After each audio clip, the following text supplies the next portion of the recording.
Trong chúng ta ai cũng có thể có cái cảm giác trống trải, đơn độc, cô đơn.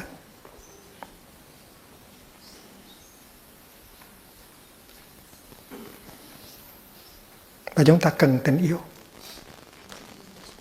Chúng ta cần một người thương chúng ta để chúng ta cảm thấy bớt lạnh lẽo, bớt cô đơn, bớt trống trải. Và chúng ta cần người kia có mặt cho ta để ta bớt trống trải. Chúng ta có một cái khoảng trống, một cái vacuum ở bên trong. Và chúng ta không có xử lý được cái lỗ hổng đó, cái vacuum đó. Và chúng ta muốn kiếm một người nào đó nhét vào trong đó cho nó đầy.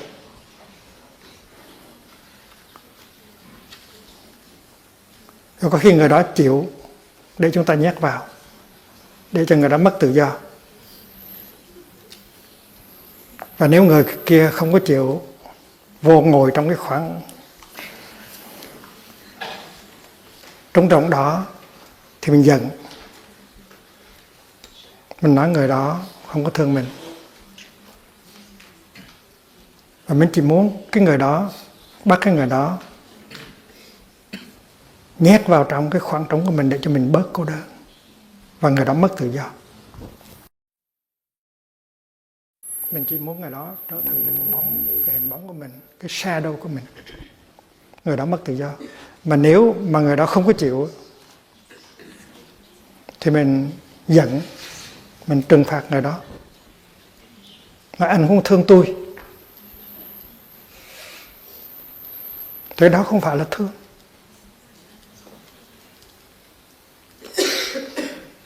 Trước hết là mình phải xử lý cái lỗ hổng ở trong mình, cái sự trống trải, cái vacuum ở trong mình.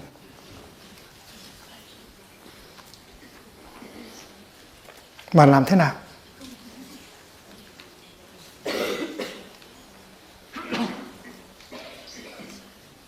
Làm thế nào để xử lý cái sự trống trải, cái gọi là loneliness ở trong lòng của mình được?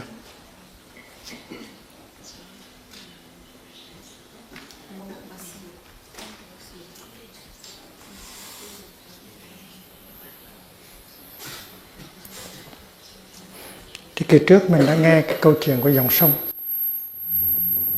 Câu chuyện của một dòng sông suốt ngày chỉ để đuổi theo những đám mây trên trời. Hết đám mây này tới đám mây khác. Mây thì nó vô thường. Bây giờ nó ở đây nhưng chiều nay nó đi mất. Và mình khóc, mình buồn. Mình để suốt ngày ra để nắm bắt những đám mây.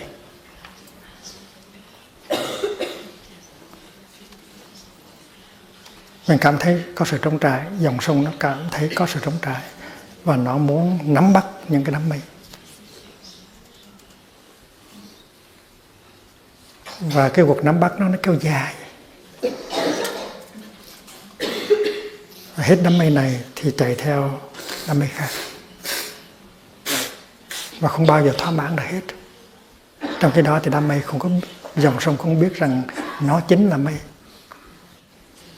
Nếu nó trở về nó thì nó thấy rằng mình toàn là mây thôi. Và cái thấy đó nó làm cho dòng sông không còn cô đơn và trống trải nữa. What you have been looking for, you already have it.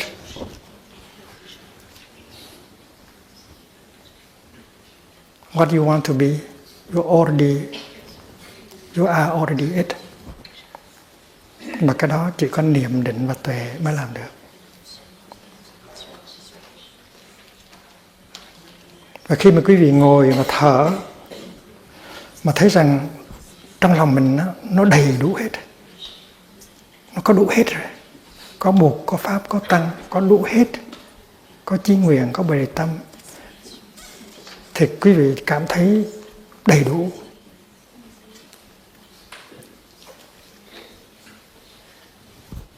Comblé.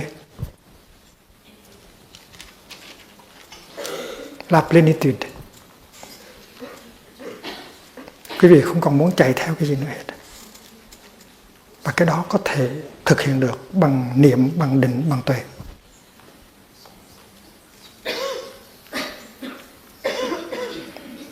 Niệm tức là cái khả năng ý thức được những cái màu nhiệm đang có mặt trong giây phút hiện tại.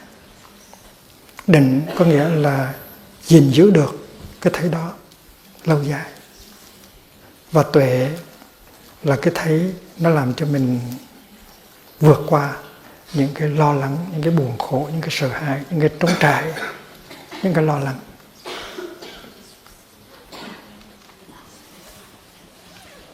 Và mình là người tu thì mình phải biết sử dụng những cái năng lượng đó, những cái energy đó. Nếu mình không có cảm thấy an, mình không cảm thấy lạc, mình không cảm thấy đầy đủ trong khi mình bước những bước chân như vậy, thì mình không có cái gì để cống hiến cho người khác. Bởi vì vậy cho nên đối với sự trống trải của mình không có xử lý được. Mình cứ đi kiếm một người làm cái vật để mà nhét vào cái khoảng trống trải của mình, thì cái đó không phải là tình thương, không phải là tình thương đích thực. Đó là cái nhu yếu muốn chiếm hữu, muốn sử dụng cái kia như là một cái đồ vật. Và cái đó nó không phải là tình yêu đích thực. Tình yêu đích thực là sự cống hiến. Mà trước khi mình có thể cống hiến cho một ai đó một cái gì thì mình phải biết cống hiến cho chính mình. Mình phải cho mình một ít tươi mát. Mình phải cho mình một ít niềm vui. Mình phải cho mình một ít bình an. Mình phải cho mình một ít thông dong, thanh thơi, tự do. Mà cái đó có thể làm được với những cái thực tập hàng ngày mà mình học được ở đây.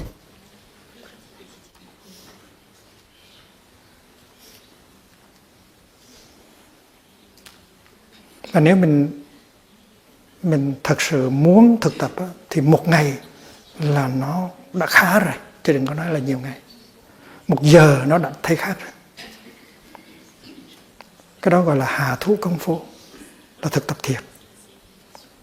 Mà sự thực tập này nó không có nặng nhọc, nó có thể rất là dễ chịu.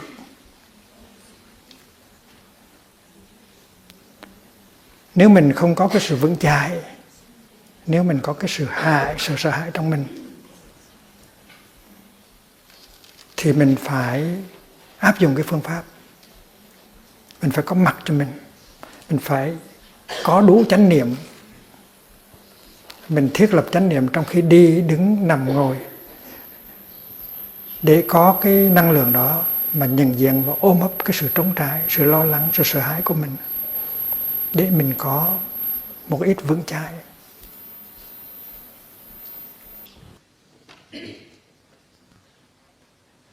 Hôm trước chúng ta có nói đến cái sự trống trải trong lòng. Và mỗi người trong chúng ta thường hay đi kiếm một cái đối tượng gì đó để mà khỏa lấp cái sự trống trải ở trong lòng đó. Chúng ta như là một cái nồi mà chưa có cái vung, cái nắp đẩy lên. Mỗi cái nồi đều đi kiếm một cái vung để đẩy lên và nghĩ rằng sau khi đẩy cái vung lại rồi thì sẽ bình an. Nhưng mà sự thật là nó không phải như vậy. Rồi khi đẩy vung vào rồi thì nó trào ra, nó làm tắt lửa, nó làm tùm lum hết.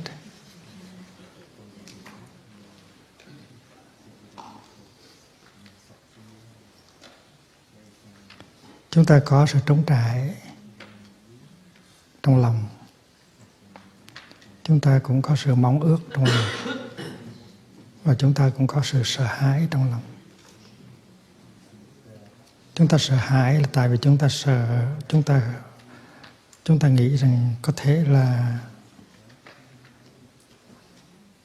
trên đời này sẽ không có một người nào có thể chăm sóc ta, có thể làm cho chỗ nương tựa cho ta. Và đó là những cái tình cảm mà nó nảy sinh ra từ khi mà chúng ta còn thơ ấu.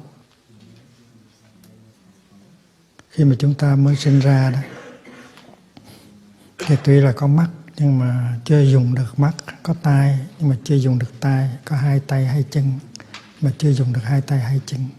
Và chúng ta không có khả năng tự lo cho mình. Tại vì một em bé 3 tháng hay là 6 tháng hay là 1 năm làm sao có thể tự lo cho mình được. Vì vậy cho nên em bé rất là sợ hãi, rất là trống trải. Và nếu không có bà mẹ hay một người vú em tới chăm sóc, những cái khi đói, những khi lạnh, thì em bé không có biết làm thế nào để mà vượt qua những cái lúc khó khăn đó.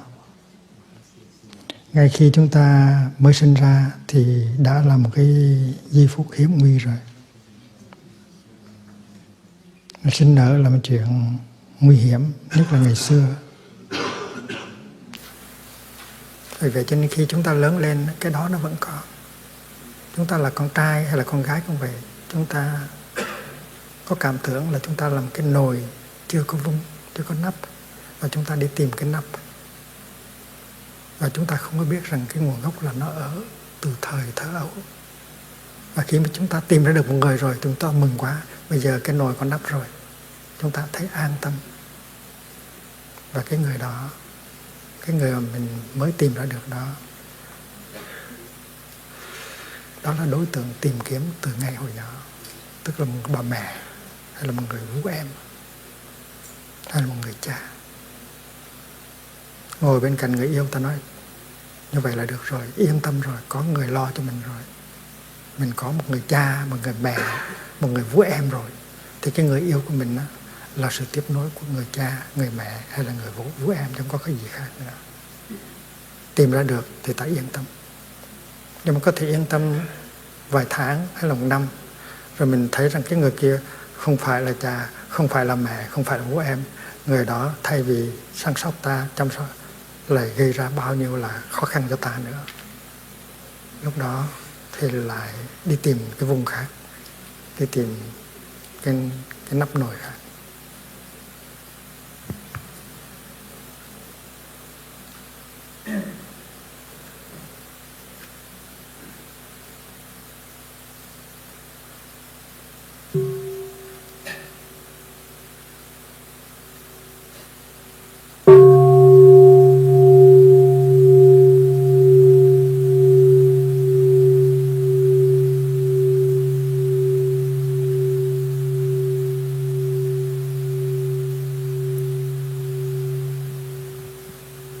Thành ra cái em bé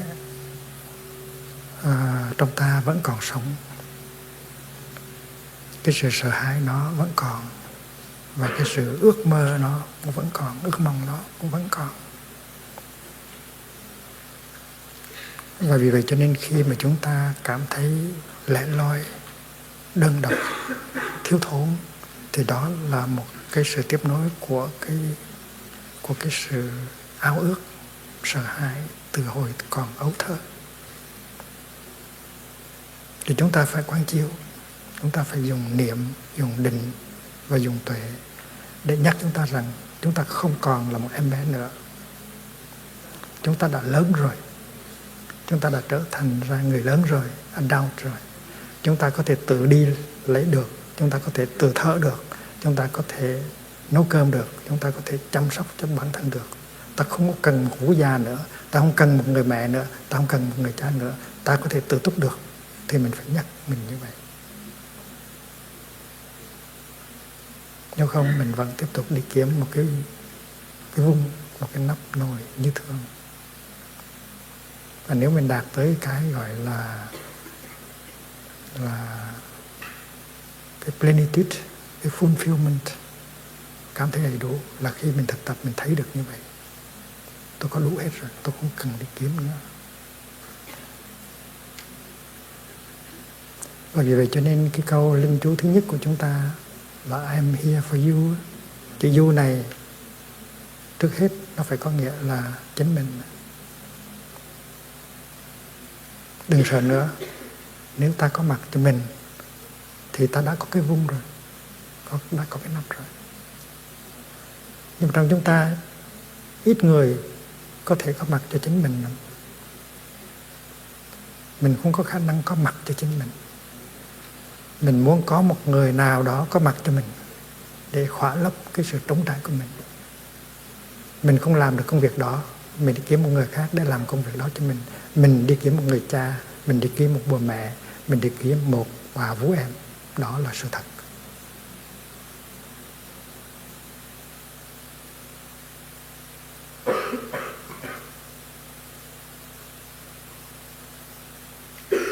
Và vì vậy cho nên cái tuệ giác đầu tiên mà chúng ta phải đạt được là chúng ta không cần một cái nắp, chúng ta không cần một cái vung, chúng ta không cần một vú em, chúng ta cần một bà mẹ nữa. Tại vì chúng ta đã lớn rồi, chúng ta có thể có mặt cho ta được. Sự thật là mình có hai chân rất là khỏe, mình có thể đi lấy cơm được. Sự thật là mình có thể đi lấy nước uống được. Sự thật là mình có thể làm việc để có thực phẩm, để có chỗ ăn chỗ ở. Mình có thể lo cho mình được. Mình không cần có một bà mẹ, một người vú già hay là một người khác làm cho mình. Cái đó là cái sự thực tập của cái niệm, tức là ý thức được rằng mình không còn là một em bé bất lực nữa. Mình đã trở thành ra một người lớn rồi và mình có thể lo cho chính mình. Và vì vậy cho nên sự thực tập của mình là mình phải có mặt cho chính mình. Mình không có thể đi kiếm một người để có mặt giùm cho mình, để chăm sóc mình. Mình phải trở thành ra người lớn thật sự.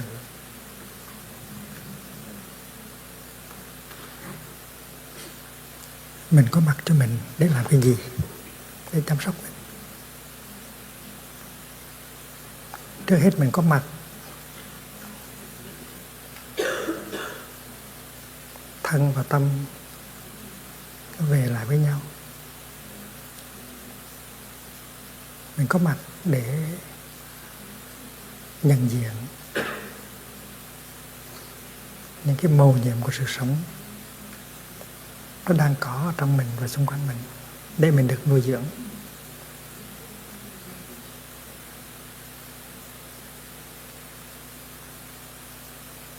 Mình có khả năng tiếp xúc và sử dụng những cái yếu tố mầu nhiệm đó để nuôi dưỡng mình. Mình không cần phải có người khác lo chừng đó cho mình. Đó là vai trò của chánh niệm. Khi mình thở hay là mình đi trong chánh niệm thì mình đem cái tâm trở về với cái thân. Và khi mà thân tâm nhất như rồi thì mình có mặt đó trong giây phút hiện tại. Mình có mặt cho mình. Và mình có khả năng tự sử dụng những cái yếu tố mầu nhiệm của cuộc sống để nuôi dưỡng mình, để chữa trị cho mình. Mình không cần một người khác.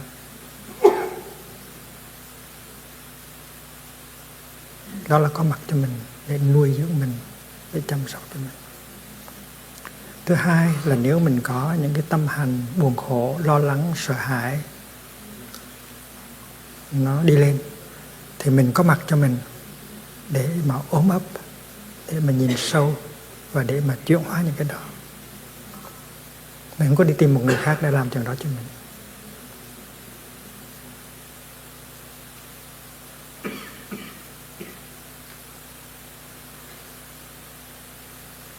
Và vì vậy cho nên cái sự thực tập ở đây là mình phải có mặt cho mình. Mình phải là cái nắp nồi của mình. Mình phải là cái vung của cái nồi của mình. Và mình phải biết chăm lo cho chính mình. Trước hết là tiếp xúc và sử dụng những cái yếu tố tích cực để nuôi dưỡng thân tâm. Thứ hai là phải có mặt để mà nhận diện những cái khổ đau, những cái thiếu thốn, những cái buồn tủi, nhìn sâu vào nó để tìm thấy cái gốc rễ của nó và thoát ra khỏi được. Thì trong những cái buồn khổ đó là có cái sự sợ hãi nguyên thủy, có cái ước muốn nguyên thủy là có một người để chăm sóc cho mình, tại vì mình là bất lực. Thì khi mình nhận diện ra mình đã là người lớn rồi, mình không còn là một em bé bất lực nữa, thì tự nhiên mình hiểu được cái bản chất sâu xa của cái tâm hành gọi là lo lắng, sợ hãi và ảo ước kia.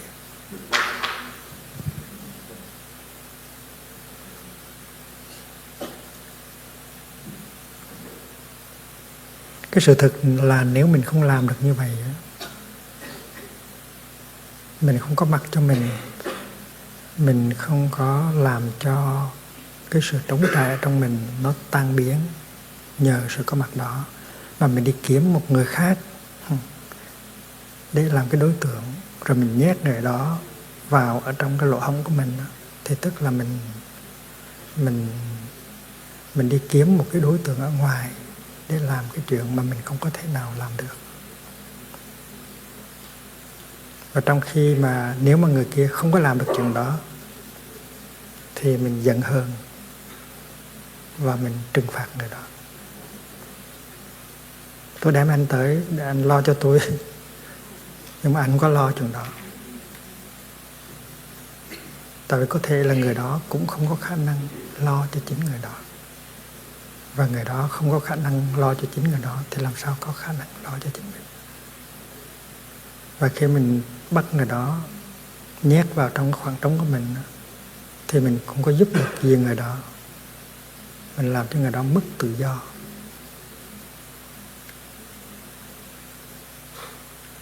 Và mình cũng không có tự do. Sự thật là như vậy. Thành chúng ta phải nhìn cho thật sâu để thấy được cái bản chất của tình yêu là cái gì.